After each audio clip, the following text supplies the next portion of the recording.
amis et merci de nous rejoindre pour ce nouveau Gulli Mag. Nous partons tout de suite rejoindre Esther au Bénin, à Fidjrosé Beach. Elle a appris à réaliser un clip vidéo avec le réalisateur Donkem. Après, nous irons à Abidjan, à la Case des Arts, où Momo nous présentera les activités artistiques du centre. À Lomé, Sean et ses amis ont préparé un choukouya de bœuf. Ils nous attendent pour la dégustation. Miam miam.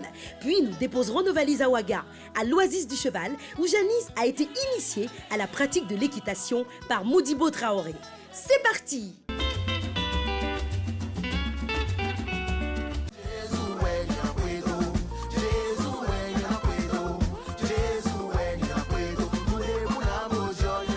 Comment fabrique-t-on un clip vidéo? Pour répondre à cette question, on retrouve Esther et le réalisateur Donkem sur le tournage du clip I Will Follow Jesus, une chanson d'Ozias Kassad. Kem, comment on réalise un clip? La réalisation d'un clip, tout simple, hein, c'est pas compliqué du tout. Tu vois un artiste, il fait un son, il chante, il nous envoie le son, et nous on l'écoute, on s'inspire de ce qu'il dit dans son son pour lui produire un visuel. Et tu vois le visuel, c'est ça qui nous amène ici. Le tournage est l'étape qui consiste à filmer le chanteur et son groupe à l'aide d'une ou plusieurs caméras. Kem, le réalisateur, indique au caméraman et à ses assistants les plans qu'il aimerait voir à l'écran. Il y a différentes techniques. La caméra peut être prise à la main ou posée sur des rails pour faire ce qu'on appelle des travelling, des mouvements vers la gauche ou vers la droite. Ensuite, on passe au montage. C'est pendant cette étape que les images sont assemblées sur la musique, les unes derrière les autres, pour donner ce que vous voyez à l'écran. Alors Esther, ça t'a plu?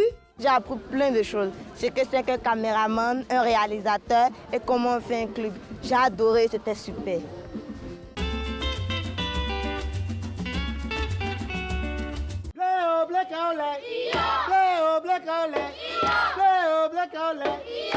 Aujourd'hui, Momo est à la Case des Arts à Abidjan en Côte d'Ivoire. Et devinez quoi? Il s'éclate comme un fou. Si Momo et ses amis s'amusent autant, c'est grâce à Denise, la responsable du centre. Passionnée par les arts et la culture, Denise a créé ce lieu pour que les petits et les grands découvrent l'histoire de l'Afrique à travers la musique, la peinture ou les contes. Momo l'a interviewé pour nous. Qu'est-ce qui vous a inspiré ou poussé à créer ce magnifique immeuble qu'on appelle la Case des Arts? Je voulais créer un endroit où tu pourrais retrouver toutes ces connaissances en matière d'art. Eh bien, ça donne vraiment envie de venir découvrir le centre. Mais quelles sont les activités? Ici, tu peux apprendre à jouer du djembé, du balafon, de la kora. Tu peux aussi écouter des contes et légendes, c'est-à-dire l'histoire de tes arrière-grands-parents. C'est l'histoire de la Côte d'Ivoire. Grand Bassam a été frappé par une terrible maladie. Bye, bye, bye. Tu peux apprendre à peindre aussi. Toutes ces activités?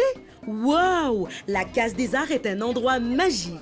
T'as de la chance, Momo. Je te dis merci pour ce que tu fais pour tous les enfants de la Côte d'Ivoire. Ça, c'est fantastique, Momo. Merci beaucoup. Je suis vraiment heureuse que tu sois venue et j'espère que tu reviendras.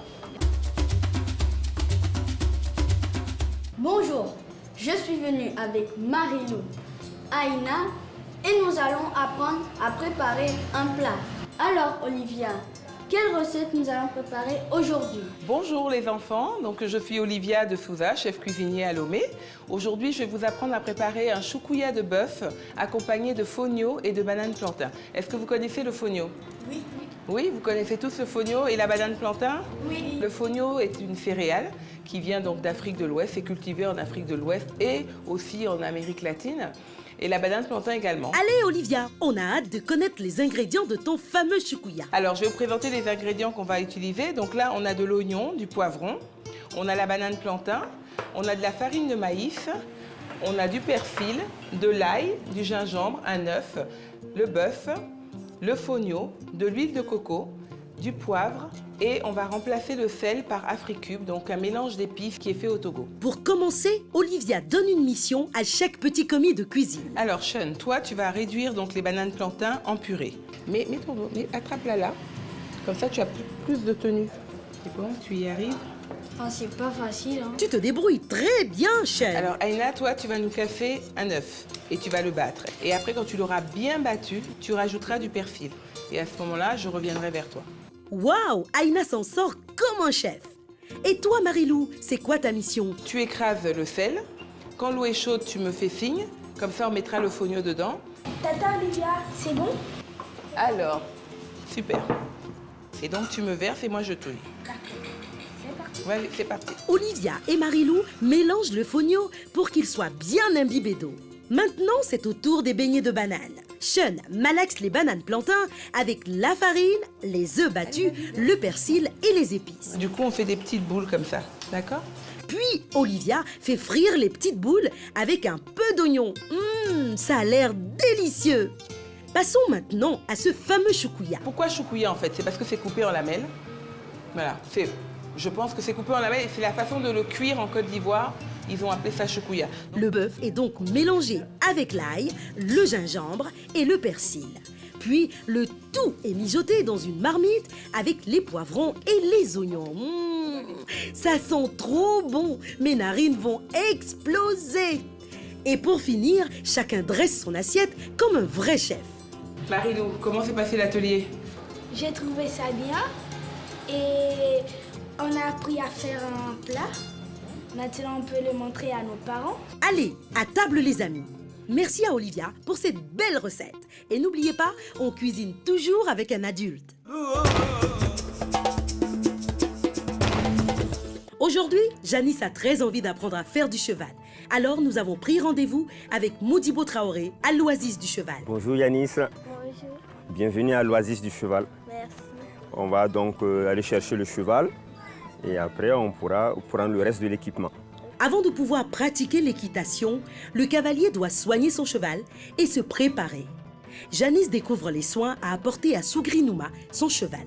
Il adore qu'on lui brosse les poils. Donc ça a un rôle de massage et tu peux contrôler si le cheval n'a pas une atteinte, c'est-à-dire une petite blessure. Il aime qu'on lui peigne la crinière.